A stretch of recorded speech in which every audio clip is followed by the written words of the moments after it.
No toque esa taza. La voz de la anciana atravesó el murmullo elegante del salón de té como un cuchillo sobre cristal. Varias cabezas se giraron al instante. Álvaro se quedó inmóvil, con la taza suspendida a pocos centímetros de los labios. Tenía 37 años, una camisa planchada con cuidado y unas ojeras que no lograba esconder. Frente a él había una silla vacía. Siempre la misma silla vacía. La mujer estaba de pie junto a su mesa. Delgada, encorvada, con un abrigo antiguo demasiado grueso para aquella tarde templada en Salamanca. Nadie sabía de dónde había salido. Los camareros se miraron entre sí, molestos. «Señora, acompáñeme fuera», ordenó uno de ellos. Ella no apartó los ojos de Álvaro. Si bebe eso, su hija no volverá a casa esta noche. El salón entero enmudeció. Álvaro dejó la taza sobre el plato con un temblor seco. El té derramó unas gotas sobre el mantel blanco. «¿Qué ha dicho?». La anciana avanzó un paso. Sus manos arrugadas temblaban, pero su mirada no. «No tengo tiempo. Escúchame bien. Dentro de 20 minutos recibirás una llamada. Te pedirán algo imposible. Cuando ocurra, no aceptes la primera oferta». Los camareros ya la sujetaban por los brazos. «Está loca», murmuró una clienta. «Saquen a esa mujer», dijo otra. Pero antes de que la arrastraran hacia la puerta, la anciana gritó con una fuerza que nadie esperaba en alguien tan frágil. «Y no confíes en Lucía». El nombre cayó como una bomba. Álvaro se puso de pie de golpe. Lucía era la única persona que cuidaba de su hija mientras él trabajaba dobles turnos. La única en quien confiaba desde el divorcio. «Espere, ¿quién es usted? ¿Cómo sabe eso?». La puerta se cerró. La mujer desapareció entre la calle y la lluvia fina que empezaba a caer. Álvaro corrió hasta el ventanal. No vio a nadie. Entonces sonó su teléfono. En la pantalla aparecía un número oculto. Y, por primera vez en años, sintió un miedo que no podía explicar. Si esto te impactó, quédate. Porque esta historia se vuelve aún más intensa. Álvaro tardó 3 segundos en contestar, pero le parecieron una eternidad. Sí, del otro lado no hubo saludo. Solo una respiración pesada y después una voz masculina, serena, casi educada. «Siquiere volver a ver a Inés esta noche, venga solo al aparcamiento subterráneo del Mercado Central. Nivel -2. Tiene 30 minutos». La llamada se cortó. Álvaro quedó paralizado, mirando el móvil como si pudiera desmentir lo que acababa de escuchar. Luego marcó de inmediato a Lucía. No respondió. Volvió a llamar. Nada. La tercera vez saltó el buzón de voz. Sintió cómo se le vaciaba el cuerpo. Recogió la chaqueta y salió del salón de té tropezando con una silla. Nadie intentó detenerlo. La lluvia ya caía con fuerza sobre las calles empedradas.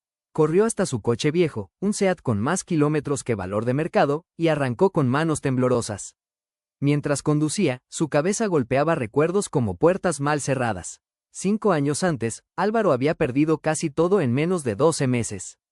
Primero cerró la imprenta donde trabajaba desde joven. Después llegó el divorcio. Marta, agotada por las deudas y las discusiones constantes, se marchó a Valencia con otra vida entre manos y visitas cada vez más escasas.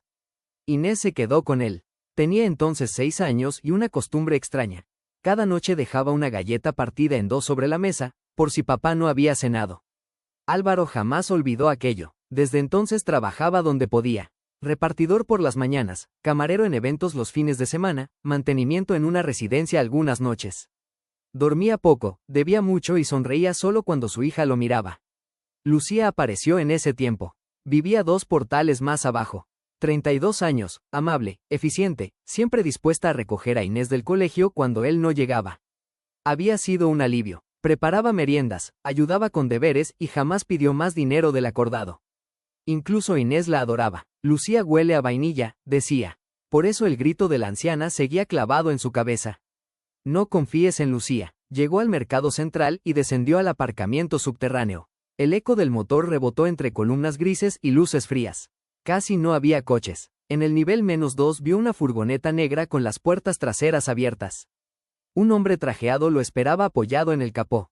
50 años, impecable, paraguas cerrado en una mano. Sonreía como quien recibe a un invitado. «Señor Álvaro Serrano, gracias por venir. ¿Dónde está mi hija?». «A salvo, de momento».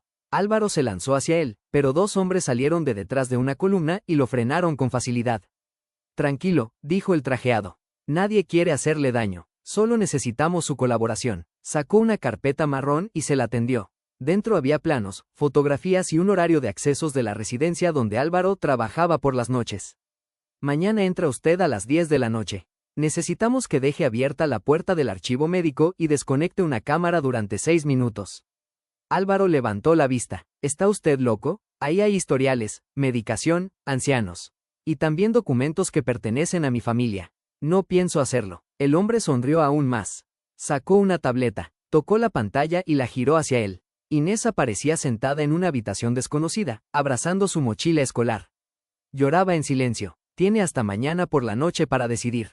Álvaro sintió que el suelo desaparecía bajo sus pies. El hombre guardó la tableta y dio un paso atrás. Una cosa más. Lucía nos ayudó a conocer sus rutinas. A veces la gente traiciona por menos dinero del que imagina. Álvaro no pudo hablar, solo respiraba como un animal herido. El coche de seguridad del aparcamiento dobló la esquina a lo lejos. Cuando volvió a mirar, la furgoneta ya arrancaba. Se quedó solo, con la carpeta en la mano y la vida rota entre dos opciones imposibles. Álvaro no durmió aquella noche. Se quedó sentado en la cocina, con la carpeta abierta sobre la mesa y el móvil frente a él. Cada pocos minutos marcaba el número oculto, aunque sabía que no responderían. Luego llamaba a Lucía. Seguía apagado. La taza de leche que había preparado para Inés antes de acostarla seguía intacta en la encimera. Cuando amaneció, fue directo a la comisaría del barrio. Esperó 40 minutos entre denuncias menores, discusiones vecinales y un televisor sin sonido colgado en la pared. Cuando por fin lo atendieron, contó todo sin respirar. La anciana, la llamada, la furgoneta, el vídeo de su hija, el chantaje. El agente escuchó con gesto cansado y tomó algunas notas. ¿Tiene matrícula del vehículo? No. ¿Grabó la llamada? No. ¿Sabe quiénes son? No. ¿La madre de la menor dónde está? En Valencia, pero esto no tiene nada que ver con ella. El agente cerró la libreta. Entiendo su angustia, señor Serrano, pero sin pruebas sólidas no podemos activar un operativo grande por una llamada anónima. Vamos a dejar constancia y patrullar la zona. Álvaro sintió una mezcla de rabia y desesperación. Mi hija está secuestrada. Baje la voz. También puede tratarse de una extorsión falsa. Le devolvieron el DNI y nada más. Salió de allí con la sensación de que el mundo seguía funcionando mientras el suyo se hundía. A media tarde recibió un mensaje desde número desconocido. No vuelvas a la policía. Próxima vez, la niña pagará tu impulso. Debajo había una fotografía reciente. Inés dormida sobre una manta gris. Álvaro vomitó en un contenedor de la calle. A las 7 de la tarde fue a casa de Lucía. Tocó el timbre durante varios minutos.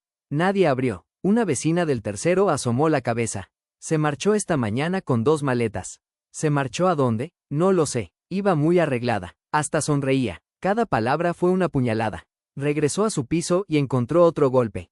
Habían forzado la cerradura. Dentro no faltaba dinero, ni televisión, ni portátil. Solo una cosa había desaparecido. La caja metálica donde guardaba documentos familiares, fotografías antiguas y la única carta que su padre le dejó antes de morir. Buscó por todas partes, respirando cada vez más rápido. Nada. Sobre la mesa del comedor había una nota escrita a mano. Concéntrate en lo importante. Mañana 10 de la noche. Se dejó caer en una silla. Entendió entonces que lo vigilaban de cerca. Sabían dónde vivía. Sabían cuándo entraba. Sabían qué le dolía. Esa noche llamó a Marta, su exmujer. Han cogido a Inés. Al otro lado hubo silencio y luego incredulidad. Álvaro, llevamos años así. Siempre drama, siempre urgencias. Te estoy diciendo la verdad. Cuando ella comprendió que no exageraba, empezó a llorar. Prometió salir de inmediato desde Valencia, pero tardaría horas. Él colgó sintiéndose aún más solo. A las 9:30 de la noche del día siguiente entró a la residencia donde trabajaba. Saludó a la recepcionista intentando parecer normal. Los pasillos olían a desinfectante y sopa recalentada. Los residentes veían la televisión en una sala común. Algunos dormían sentados, otros lo saludaban por su nombre. Buenas noches, hijo, le dijo don Emilio, 90 años, voz quebrada. Álvaro respondió con una sonrisa rota. Sabía lo que guardaba aquel archivo. Historiales clínicos, testamentos, poderes notariales, movimientos internos. Información delicada de ancianos vulnerables y familias poderosas. Sabía también que abrir esa puerta podía destruir vidas. A las 9:57 de la noche recibió un nuevo mensaje. Estamos mirando. Cámara del pasillo norte. Levantó la vista y encontró una lente negra sobre él. Si fallas, la niña desaparece. Sus manos empezaron a temblar. Frente a él tenía la llave maestra del archivo. En el bolsillo, el móvil con la foto de Inés. Y en la conciencia, una línea que quizá no podría deshacer jamás. Se acercó lentamente a la puerta blindada. Metió la llave. Giró media vuelta. Se detuvo. ¿Qué harías tú en su lugar? Déjalo en los comentarios. La llave tembló dentro de la cerradura. Álvaro cerró los ojos un segundo y pensó en Inés dormida con el peluche azul que llevaba desde bebé. Pensó en sus zapatos escolares junto a la puerta. Pensó en la última vez que le dijo, vuelvo enseguida, sin imaginar que esa frase podía romperse. Giró la llave por completo. El pestillo se dio con un clic seco. Entró al archivo médico y dejó la puerta entreabierta, tal como le habían ordenado. Luego caminó hasta el panel lateral de cámaras. Había visto al técnico usarlo varias veces. Desconectó la línea del pasillo norte y el piloto rojo se apagó. 6 minutos. Nada más. Retrocedió sintiendo que cada paso pesaba toneladas. Desde el pasillo no veía a nadie. Solo el zumbido del aire acondicionado y el eco lejano de un televisor.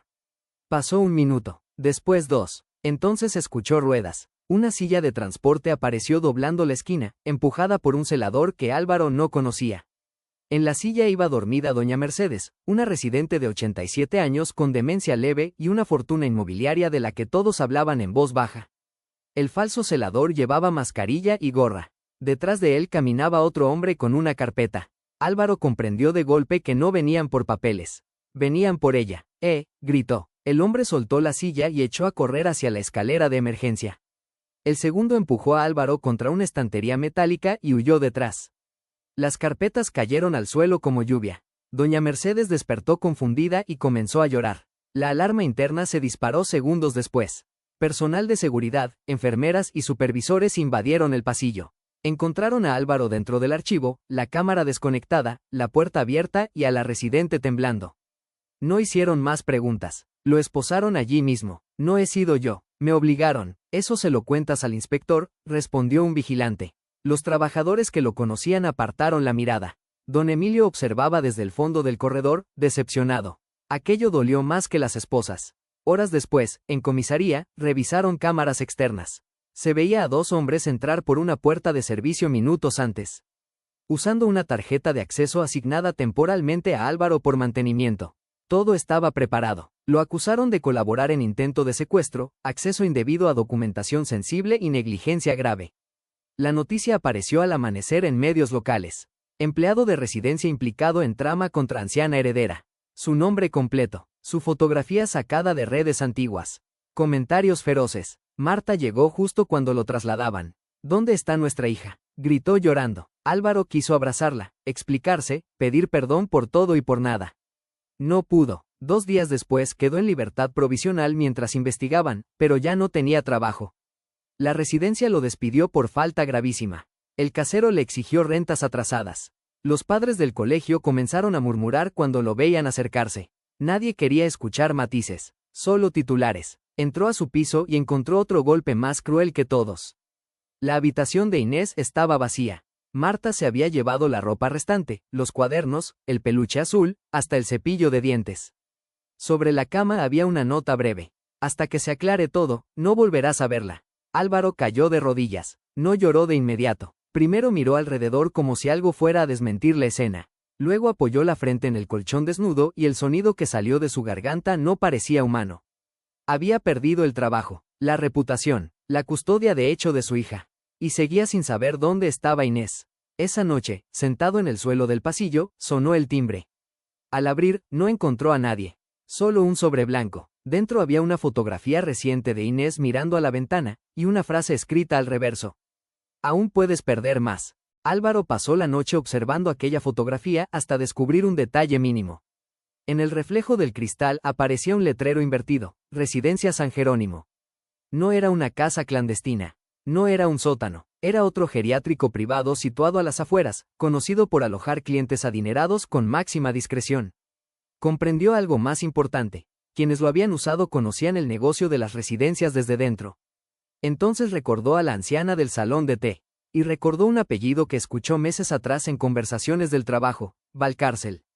Propietarios de varias residencias, pleitos por herencias, familiares enfrentados por tutelas de mayores. A las 6 de la mañana fue hasta la residencia San Jerónimo. Esperó oculto frente a la entrada de servicio. A las 7:10 apareció el hombre trajeado del aparcamiento. Ya no sonreía. Entró con una carpeta azul. Álvaro lo siguió por una puerta lateral que un repartidor dejó mal cerrada. Avanzó por pasillos silenciosos hasta una zona restringida. Desde una oficina entreabierta oyó voces. Con la declaración de incapacidad firmada hoy, todas las propiedades pasan al sobrino, dijo el trajeado. ¿Y la niña?, preguntó una mujer. Era Lucía. Álvaro sintió náuseas. Se devuelve después de la firma. Nadie moverá un dedo por un padre arruinado y desacreditado. Lucía rió nerviosa. Nunca pensé que sería tan fácil. Álvaro abrió la puerta de golpe. Pues se acabó. Los tres se quedaron helados. Lucía retrocedió como si viera un fantasma. Álvaro, puedo explicarlo. Hazlo mirando a Inés. El trajeado intentó correr hacia un cajón, pero Álvaro lo derribó contra el escritorio. La carpeta azul cayó abierta. Poderes notariales, firmas preparadas, historiales médicos manipulados. La mujer llamó a seguridad, pero antes de que llegaran apareció otra figura en la puerta. La anciana del salón de té. Entró erguida, sin el temblor de días atrás. No hace falta, ya he llamado yo a la policía. Todos guardaron silencio. La anciana miró al hombre trajeado con desprecio. Soy Elena Valcárcel, hermana de Mercedes. Fingí estar desorientada durante meses para saber quién vaciaba nuestras residencias y forzaba a los mayores a firmar sesiones. El trajeado palideció. Tía Elena, no me llames tía. Se volvió hacia Álvaro. Te elegimos porque eras decente, y porque sabíamos que no abrirías esa puerta por codicia. No conté con que llegarían tan lejos con tu hija. Álvaro apretó los puños. ¿Me usaron también ustedes? Intenté advertirte en el salón de té. Llegué tarde. Sirenas sonaron afuera. Lucía rompió a llorar. Solo necesitaba dinero. No, respondió Álvaro con una calma feroz. Necesitabas creer que nadie importaba. Los agentes irrumpieron minutos después. Revisaron documentos, cámaras internas y una habitación cerrada donde encontraron a Inés dormida, ilesa, viendo dibujos animados con auriculares. Cuando la niña vio a su padre, corrió hacia él sin entender nada. Álvaro cayó de rodillas y la abrazó con una fuerza desesperada. Lloró por fin, por miedo, por rabia, por alivio. Si llegaste hasta aquí, deja tu like. Significa que esta historia también conectó contigo. Meses después, el caso destapó una red de fraude patrimonial en varias residencias. El hombre trajeado, sobrino de Mercedes, entró en prisión preventiva junto con otros colaboradores. Lucía aceptó cargos menores a cambio de declarar. La residencia que despidió a Álvaro tuvo que indemnizarlo públicamente tras demostrarse que actuó sin investigación alguna. No recuperó todo. Las deudas seguían ahí. La vergüenza tardó en irse. Algunas personas nunca se disculparon. Pero cada tarde, al salir del colegio, Inés volvía a dejar una galleta partida en dos sobre la mesa. Y esta vez Álvaro siempre estaba en casa para compartirla. Gracias por quedarte hasta el final de esta historia. De verdad valoramos mucho que nos regales estos minutos de tu tiempo. Si esta historia te gustó o te dejó una enseñanza, deja tu like, suscríbete al canal y compártela con alguien que creas que necesita escucharla. A veces una historia puede llegar justo en el momento indicado. Y si ya estás suscrito, gracias por todo el apoyo que nos das en cada video. Tus comentarios y cada vez que compartes el contenido nos ayudan a seguir creciendo. Permanece pendiente de nuestro canal, porque vienen más historias que no querrás perderte.